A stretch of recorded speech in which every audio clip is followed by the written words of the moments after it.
Can you please tell me what is the duty and responsibility? Can you say to them, all of you, happy evening, sir? Very, very happy to okay. Now, listen your readings. Happy Bowl. Today, happy evening. Happy evening, sir. Thank you to visit our school. You teach us to blow away the fire and know what to do when we are in fire. You help us when earthquake comes and houses fall down. If a house falls down and we are stuck inside, they come and remove with their fire trucks. And when the house is in fire, they come and blow away the fire from the house. Thank you.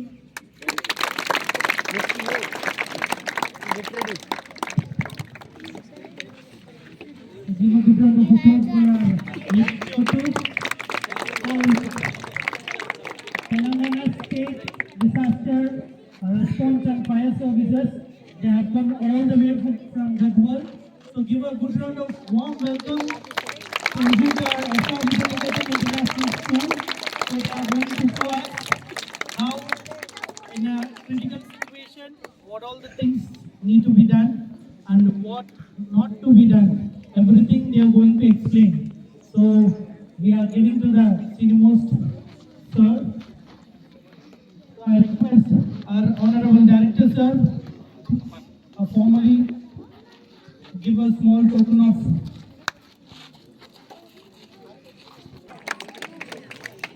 let's give once again a big round of applause for the dedicated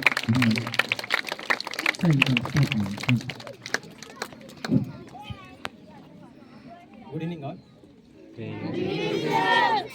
My name is Rakesh, Station Fire Officer, Gadwal Fire Station. ఈరోజు ఇక్కడ మనం fire awareness గురించి explain చేయబోతున్నాం, అదేవిధంగా demonstration చూస్తాం. First of all మనకు what is the meaning of fire? అసలు fire అంటే ఏంటంటే combination of 3 elements. First one is fuel, second one is oxygen, third one is heat. ఈ 3 ఎలిమెంట్స్ కాంబినేషన్నే మనం ఫైర్ అనేది జరుగుతుంది. ఈ 3 ఎలిమెంట్స్ ఎప్పుడైతే మిక్స్ అవుతావో అప్పుడు అక్కడ కెమికల్ రియాక్షన్ అనేది జరుగుతుంది. ఆ కెమికల్ రియాక్షన్ అనేది జరిగినప్పుడు మాత్రమే మనకు ఫైర్ ఇన్సిడెంట్ అనేది కావడం జరుగుతుంది. సో ఇక్కడ మనకు ఈ 3 ఎలిమెంట్స్లో మనం ఏ దాన్ని రిమూవ్ చేసినా సరే మనం అక్కడ ఫైర్ని ఎస్టింగ్విష్ చేయొచ్చు.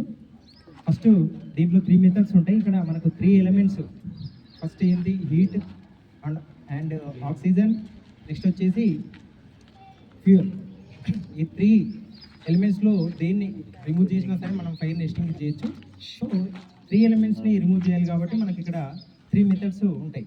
ఫస్ట్ మనం హీట్ గురించి చూస్తే, హీట్ రిమూవ్ చేయమంటే దాన్ని కూలింగ్ మెథడ్ అంటారు. మనం ఫైర్ అవుతున్నప్పుడు దానిపైన మనం వాటర్తో ఆ హీట్ని కూల్ చేయడం ద్వారా ఫైర్ని పుట్ ఆఫ్ చేయడాన్ని మనం ఇక్కడ కూలింగ్ మెథడ్ అంటారు. ఈ మెథడ్లో మనం అక్కడ హీట్ని రిమూవ్ చేయడం జరుగుతుంది. నెక్స్ట్ మెథడ్ వచ్చేసి బ్లాంకెట్ సిస్టమ్. ఈ బ్లాంకెట్ సిస్టంలో మనం ఆక్సిజన్ని అక్కడ ఉన్నటువంటి 3 ఎలిమెంట్స్లో ఆక్సిజన్ని రిమూవ్ చేయడం ద్వారా మనం ఈ ఫైర్ని ఎస్టింగ్విష్ చేయడానికి ఛాన్స్ ఉంటుంది. సో ఈ మెథడ్ని బ్లాంకెట్ అంటాం. ఈ మెథడ్ యూజ్ చేసేసి మనం అక్కడ ఉన్న ఫైర్ ఆక్సిజన్ని పుట్ ఆఫ్ చేయడం ద్వారా ఫైర్ ఇన్సిడెంట్ని మనం పుట్ ఆఫ్ చేయడానికి ఛాన్స్ ఉంటుంది. నెక్స్ట్ వచ్చేసి ఫ్యూయల్. ఇక్కడ ఫ్యూయల్ని మనం స్టార్వేషన్ అనే మెథడ్లో కంట్రోల్ చేయడం జరుగుతుంది. ఈ స్టార్వేషన్ మెథడ్లో ఏం చేస్తామంటే, ఫర్ ఎగ్జాంపుల్ ఒక క్లాస్ రూమ్లో 14 బెంచెస్ ఉంటే ఎగ్జాంపుల్ 1 బెంచ్ ఫైర్ అనుకోండి. అక్కడ మనం ఆ 1 బెంచ్ నుంచి మిగతా 9 బెంచెస్ని ఒక డిస్టెన్స్లోకి తీసుకెళ్ళడాన్ని మనం స్టార్వేషన్ అనడం జరుగుతుంది. అంటే ఇక్కడ మనం ఏం చేస్తున్నాం అంటే అక్కడ ఒకటి ఆల్రెడీ ఒక బెంచ్ అనేది ఆ ఫ్యూయల్, దానికి ఇంకా ఎక్స్ట్రా సోర్స్ అనేది ఆ 9 బెంచెస్ ఉన్నాయి కాబట్టి దాంట్లోనే మనం సర్టెన్ డిస్టెన్స్కి తీసుకెళ్ళడం వల్ల ఆ ఫ్యూయల్ అనేది అక్కడి వరకే బర్న్ అయ్యి తర్వాత ఫ్యూయల్ లేకపోవడం వల్ల ఫైర్ అనేది ఎస్టింగ్విష్ కావడం జరుగుతుంది. ఇవి 3 మెథడ్స్ ఉంటాయి. మనకి ఇంకొకటి వచ్చేసి ఇక్కడ నెక్స్ట్ మనం స్కూల్లో ఏదైనా ఫైర్ ఇన్సిడెంట్ అయినప్పుడు మెయిన్గా ఎప్పుడైనా సరే స్కూల్లో లిఫ్ట్ ఉంటే లిఫ్ట్ యూజ్ చేయొద్దు. ఎందుకంటే ఫైర్ ఇన్సిడెంట్ అయినప్పుడు పవర్ పుట్ ఆఫ్ అవ్వడానికి ఛాన్స్ ఉంటుంది. నెక్స్ట్ ఎప్పుడైనా సరే ఫైర్ యాక్సిడెంట్ అయినప్పుడు షూర్గా అక్కడ ఉన్న మన స్టాఫ్ అనేది మెయిన్ ఆఫ్ చేయడం జరుగుతుంది. ఎందుకంటే షార్ట్ సర్క్యూట్ వస్తుంది కాబట్టి అక్కడ కరెంట్ని ఆఫ్ చేస్తారు మెయిన్ స్విచ్ కాబట్టి అక్కడ లిఫ్ట్ పనిచేయదు. ఒకవేళ మీరు లిఫ్ట్ యూజ్ చేస్తే మధ్యలోనే బ్లాక్ అవ్వడానికి ఛాన్స్ ఉంటుంది కాబట్టి ఎప్పుడు లిఫ్ట్ యూజ్ చేయదు. ఎప్పుడైనా మనం స్టేర్ కేసెస్ని యూజ్ చేసి ఎస్కేప్ కావడానికి ట్రై చేయాలి. నెక్స్ట్ వచ్చేసి మనం ఎప్పుడైనా సరే ఒక బిల్డింగ్లో అంటే G+1 కానీ G+ అబో గ్రౌండ్ ఫ్లోర్ ఎప్పుడైనా టాప్ ఫ్లోర్స్ నుంచి కిందికి రావాలి. ఎందుకంటే ఫైర్ అయినప్పుడు వచ్చే స్మోక్ అనేది ఎప్పుడైనా సరే మన స్మోకు ఏమవుతుంది పైకి వెళ్ళడం జరుగుతుంది కాబట్టి ఫైర్ అయినప్పుడు 5 ఫ్లోర్స్లో స్మోక్ ఫిల్ అయ్యి అక్కడ మనకు ఆక్సిజన్ లెవెల్ తగ్గిపోయి అక్కడ మనం ఆక్సిజన్ లేక చనిపోవడానికి ఛాన్స్ ఉంటుంది కాబట్టి ఎప్పుడైనా సరే గ్రౌండ్ ఫ్లోర్స్ నుంచి ఎస్కేప్ కావడానికి చూడాలి. ఒకవేళ ఎస్కేప్ కాలేని సిచ్యువేషన్లో ఏదైనా రూమ్లోకి వెళ్ళి అక్కడ రూమ్ డోర్ వేసుకొని అక్కడికి స్మోక్ లోన్కి ఏది రాకుండా రిస్ట్రిక్ట్ చేయాలి. క్లాస్తో అయినా ఏదైనా సరే ఆ రూమ్లోకి ఏ స్మోక్ రాకుండా క్లోజ్ చేయాలి. అలాంటి ఛాన్స్ కూడా లేనప్పుడు మనం స్మోక్లోనే వెళ్ళాల్సి వస్తే మనము అక్కడ ఉన్నట్టు గ్రౌండ్కి డౌన్ అయిపోయి డ్రాగ్ చేస్తూ ముందుకు వెళ్ళాలి. ఆ డ్రాగ్ చేస్తే అప్పుడు ఏం చేయాలంటే ఒక క్లాత్కి మనం దాన్ని వెట్ చేసేసి దాన్ని మన నోస్ అండ్ మౌత్ దగ్గర ఉంచుకొని డ్రాగ్ చేయాలి. అలా చేయడం వల్ల అక్కడ ఉన్నటువంటి కార్బన్ డైఆక్సైడ్ పార్టికల్స్ అవన్నీ మన అక్కడ క్లాత్ అనేది రిస్ట్రిక్ట్ చేయడం ద్వారా లంగ్స్లోకి వెళ్ళకుండా మనం సేఫ్గా బయటకు రావడానికి ఛాన్స్ ఉంటుంది. ఇది మనకు స్కూల్లో ఫైర్ ఇన్సిడెంట్ ఎస్కేప్ కావడానికి ఛాన్సెస్. మనకి ఇంకొకటి స్కూళ్ళల్లో మీరు ఎస్టింగ్విషర్స్ చూసారా? మన స్కూల్లో ఎస్టింగ్విషర్ చూసారా? చూడలేదా? ఒకసారి చూడండి, అదే ఎస్టింగ్విషర్ చూసారా? ఇప్పుడు చూడలేదన్నారు అంటే ఎస్టింగ్విషర్ అంటే మీకు ఐడియా లేదు, అసలు దాని ఎస్టింగ్విషర్ అంటే అనే విషయం మీకు తెలియదు కదా? Yes or no? దాన్ని మనం ఎస్టింగ్విషర్ అనడం జరుగుతుంది. అది DCP type, DCP dry chemical powder type extinguisher. దీంట్లో మనకు 4 టైప్స్ ఆఫ్ ఎస్టింగ్విషర్స్ ఉంటాయి. ఫస్ట్ టైప్ వచ్చేసి వాటర్ టైప్, ఇది మనం ఎక్కువ యూజ్ చేయం. నెక్స్ట్ వచ్చేసి కార్బన్ డైఆక్సైడ్ ఎస్టింగ్విషర్, అది కార్బన్ డైఆక్సైడ్ ఎస్టింగ్విషర్ అంటారు. నెక్స్ట్ వచ్చేసి DCP extinguisher, dry chemical powder extinguisher. Next foam extinguisher ఇక్కడ అవైలబుల్ లేదు.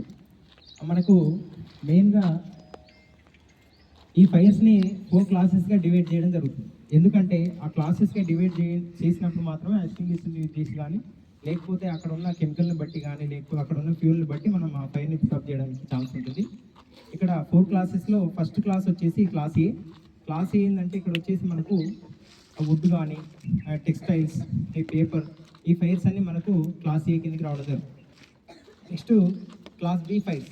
క్లాస్ బి ఫైర్స్ అంటే oil fires, diesel, petrol, like liquid స్టేట్లో ఉన్నటువంటి ఈ ఆయిల్ ఫైర్స్ అన్నీ క్లాస్ బిగా క్లాసిఫై చేస్తాం. నెక్స్ట్ వచ్చేసి క్లాస్ సి ఫైర్స్. ఈ క్లాస్ సి ఫైర్స్ అన్నీ గ్యాస్ ఫైర్స్, LPG, CNG, ఈ గ్యాస్ స్టేజ్లో ఉన్నటువంటి ఫ్యూయల్ ఫైర్స్ అన్నీ మనకు క్లాస్ సి కిందకి వస్తాయి. Next class D. Class D fires metal fires like magnesium. అలాంటి మెటల్స్ ఫైర్ అయినప్పుడు అక్కడ ఉన్నటువంటి కెమికల్ని బట్టి మనం హజ్మత్ కోడ్ అనేది ఒకటి ఉంటుంది. ఆ క్లాస్ చాలా డెప్త్ ఉంటుంది, ఇక్కడ మనకు అంత టైం సరిపోదు. ఆ కోడ్ని బట్టి అక్కడ ఉన్న ఆ మెటీరియల్, అక్కడ ఉన్న ఫ్యూల్ని బట్టి అది దేంతో రియాక్ట్ కాదో దాని దగ్గర మనం ఎస్టింగ్విష్ చేయడం జరుగుతుంది. మెయిన్గా మనం చేయగలిగేవి ABC. ఈ ఫైర్స్ని మనం మన సోర్స్తో కంట్రోల్ చేయొచ్చు. ఆ ABC 3 ఫైర్స్ని, ఆ 3 ఫైర్స్ని మనం ఆ DCP ఫైర్ ఎస్టింగ్విషర్తో ఫైట్ చేయొచ్చు. ఓకే. నెక్స్ట్ వచ్చేసి కార్బన్ డైఆక్సైడ్ ఎస్టింగ్విషర్. దీంతో మనం BC, class B and class C ఫైర్స్ని ఎస్టింగ్విష్ చేయొచ్చు. దానిపైన క్లియర్గా ఉంటుంది, లేబుల్ పైన ఎవ్రీథింగ్ ఉంటుంది దానిపైన, అంటే ఏ ఫైర్స్ పైన యూజ్ చేయొచ్చు. అది ABC అండ్ అక్కడ కార్బన్ డైఆక్సైడ్ నుంచి BC ఉండడం జరుగుతుంది. మీరు ఆ క్లాసెస్ అని ఏందో మీకు ఐడియా ఉంటే ఆ ఎస్టింగ్విషర్ దేనికి యూజ్ చేయొచ్చు అనేది అర్థమవుతుంది. Okay, clear. నెక్స్ట్ మనం ఇప్పుడు LPG ఫైర్ అయినప్పుడు మనం దాన్ని ఎలా పుటాప్ చేస్తాం అనేది డెమో చేయించు.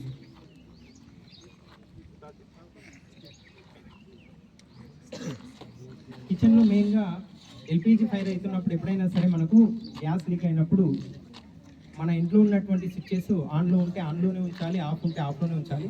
ఎందుకంటే మనకు మెయిన్గా ఫైర్ ఆ గ్యాస్ లీక్ అయినప్పుడు స్విచ్ ఆన్ ఆఫ్ చేసినప్పుడు మాత్రమే స్పార్క్స్ వచ్చి ఆ స్పార్క్స్ వల్లనే ఫైర్ అవుతుంది. సో ఆన్లో ఉంటే ఆన్లోనే ఉండాలి, ఆఫ్లోనే ఉండాలి. తర్వాత సిలిండర్ని ఎప్పుడు డ్రాప్ చేయొద్దు. అలా డ్రాప్ చేయడం వల్ల అక్కడ స్పార్క్స్ జనరేట్ అయ్యి ఫైర్ కావడానికి ఛాన్స్ ఉంటుంది. ఓకే, ఇది మనం లీక్ అయినప్పుడు చేయాల్సింది అని వాళ్ళు చూపిస్తారు. అది బ్లాంకెట్ మెథడ్. ఇది మనకు యూజ్ చేయడానికి బెస్ట్ మెథడ్. ఎల్పిజి ఫైర్ అయినప్పుడు ఆ బ్లాంకెట్తో మనం డిస్టింగ్విష్ చేయొచ్చు.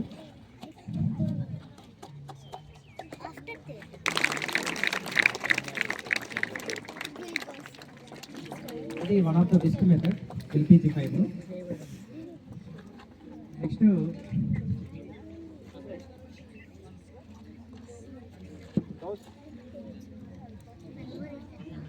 ఆ ఫైర్ని పుట్ ఆఫ్ చేయడం జరుగుతుంది.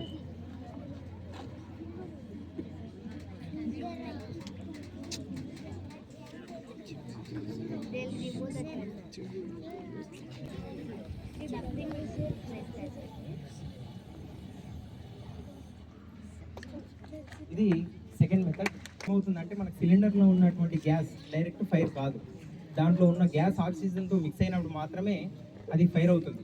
సో మనకు అది లీక్ అయిన తర్వాత ఆక్సిజన్లో మిక్స్ అయ్యి ఫైర్ కావడానికి సమ్ డిస్టెన్స్ ఉంటుంది అక్కడ. సో అక్కడ ఫింగర్ పెట్టినా మనకు ఏం కాదు, ఎందుకంటే అక్కడ ఫైర్ ఉండదు. ఆ 1 సెంటీమీటర్ 1.5 సెంటీమీటర్ అక్కడ ఫైర్ ఉండదు, ఎందుకంటే అక్కడ అది ఆక్సిజన్తో మిక్స్ అయిన తర్వాతే ఫైర్ అవుతుంది. ఓకే, మెథడ్ వచ్చేసి పాస్ మెథడ్ అంటారు. పాస్ అంటే ఫస్ట్ డీజీపీ అక్కడ పాస్ మెథడ్లో ఫస్ట్ పిన్ పుల్ చేసేవాడు. అతను యూజ్ చేసిన మెథడ్ పాస్ మెథడ్.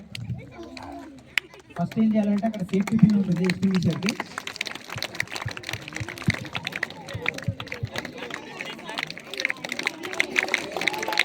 ఏం చేయించాలి, అక్కడ ఉన్న హోస్ పైప్తో అక్కడ ఉన్న ఫైర్ దానిపైన మనం ఏం చేసిన తర్వాత అక్కడ ఉన్న పిన్ని స్వీప్ చేసి స్వీప్ చేయాలి. ఓకే, పాస్ అంటే ఏంటి? Pull, aim, squeeze, sweep.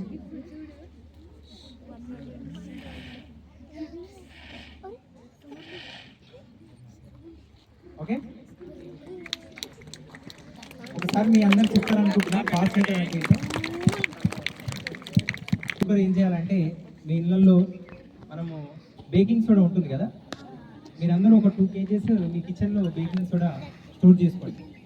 మనం ఎప్పుడైనా సరే ఎల్పిజి ఫైర్ అయినప్పుడు ఆ డీసీపీ అనేది మనం ఇళ్ళల్లో పెట్టుకోలేము కాబట్టి, అవునా, మిక్సింగ్ చేస్తారు చూసినా, దాంట్లో బేకింగ్ సోడా వేస్తారు. ఎందుకు? బేకరీస్లో మన బ్రెడ్లో కూడా బేకింగ్ సోడా వేస్తారు, తెలుసా ఎందుకు? బేకింగ్ సోడా ఎప్పుడైతే బర్న్ అవుతుందో అక్కడ CO2 రిలీజ్ అవుతుంది. CO2 అనేది ఆ హోల్స్ని చేస్తూ వస్తుంది, అది పొంగడానికి రీజన్ అదే. బేకింగ్ సోడా ఎప్పుడైతే హీట్ అవుతుందో అక్కడ ఉన్నటువంటి ఆ బేకింగ్ సోడాలో నుంచి కార్బన్ డైఆక్సైడ్ రిలీజ్ అయ్యి ఆ హోల్స్ పెడుతూ ఆ ఎయిర్ అనేది బయటికి వెళ్ళిపోతుంది. సో మనం బేకింగ్ సోడా ఎప్పుడైనా సరే ఆ ఎల్పిజి ఫైర్ అయినప్పుడు ఆ బేకింగ్ సోడా తీసుకొని ఎక్కడ ఫైర్ అవుతుందో దానిపైన మనం చల్లేసాం అనుకోండి గట్టిగా, అక్కడ కార్బన్ డైఆక్సైడ్ రిలీజ్ అయ్యి దానికి ఆక్సిజన్ని సప్లై కాకుండా అక్కడ మనకు ఆ ఫైర్ యాక్సిడెంట్ అనేది స్టాప్ చేయొచ్చు. ఓకే, మీరందరూ ఏం చేయాలి, కిచెన్లో 2 kg బేకింగ్ సోడా స్టోర్ చేసుకొని ఏ ఫైర్ అయినా సరే మీరు ఆ బేకింగ్ సోడా చల్లవచ్చు. ఓకే, చేయాల్సిన పని ఒకవేళ మీకు కాలేదు, ఆ ఫైర్ ఎక్కువ అవుతుంది అనిపించినప్పుడు ఇమీడియట్గా ఫస్ట్ యాక్చువల్లీ చేయాల్సింది ఏంటంటే ఆ ఫైర్ స్మాల్ అయినా బిగ్ అయినా సరే ఫస్ట్ ఇమీడియట్గా ఫైర్ అయినప్పుడు మన fire department toll free number వచ్చేసి 101. ఐడియా ఉందా మీకు? 101కి ఇమీడియట్గా డైల్ చేయాలి. ఓకే, లేదనుకోండి మన ఫైర్ స్టేషన్ నెంబర్ కూడా అవైలబుల్ ఉంటుంది, 8712699364. ఈ నెంబర్ కాల్ చేసినా సరే ఇమీడియట్గా రెస్పాండ్ అవుతారు. ఓకే, మనకు 101 డైల్ చేస్తే ఇమీడియట్గా రెస్పాండ్ అయ్యి వచ్చి అక్కడ ఉన్నటువంటి ఫైర్ని ఎక్స్టింగ్విష్ చేయడం జరుగుతుంది. ఇప్పుడు ఇనిషియల్ స్టేజ్లో మనం చేయాల్సినవి చూపించాం, అది మీరు చేయాల్సిన పని. ఇప్పుడు మేము వచ్చిన తర్వాత మేము చేయాల్సిన పని మేము ఎలా చేస్తాం అనేది మీకు చూపిస్తాం. Okay,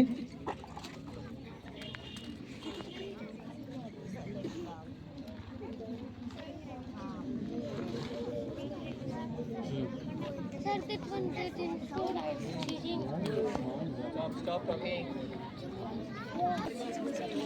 What to say to them? Batta sir.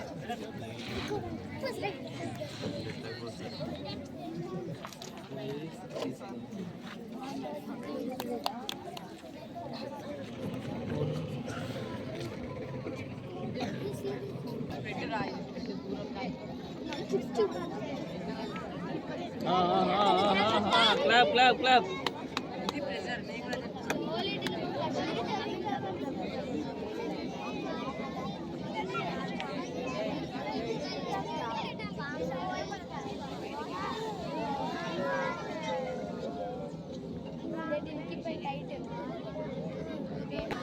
Give a big round of applause, students. See now, interesting thing.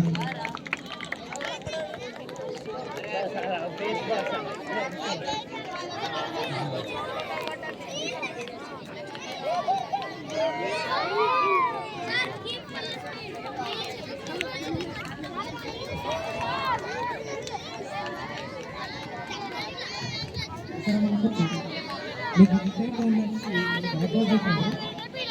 Right అనేది నార్మల్ జెట్, ఇక్కడ మనకు లెఫ్ట్ సైడ్ లో ఉన్నది ఆపోజిట్. ఆ ఒక జెట్తో మనం ఇక్కడ స్ప్రే తీసుకోవచ్చు అండ్ జెట్ తీసుకోవచ్చు. ఓకే, అక్కడ రైట్ సైడ్ లో ఉన్నది ఆపోజిట్, దాంట్లో ఓన్లీ జెట్ మాత్రమే వస్తుంది. ఇక్కడ లెఫ్ట్ సైడ్ లో ఉన్నది ఆపోజిట్ అంటే ఇక్కడ ఎవ్రీ టైం ఆ జెట్తో స్ప్రే చేయవచ్చు అంటే జెట్ చేయవచ్చు.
Thank you.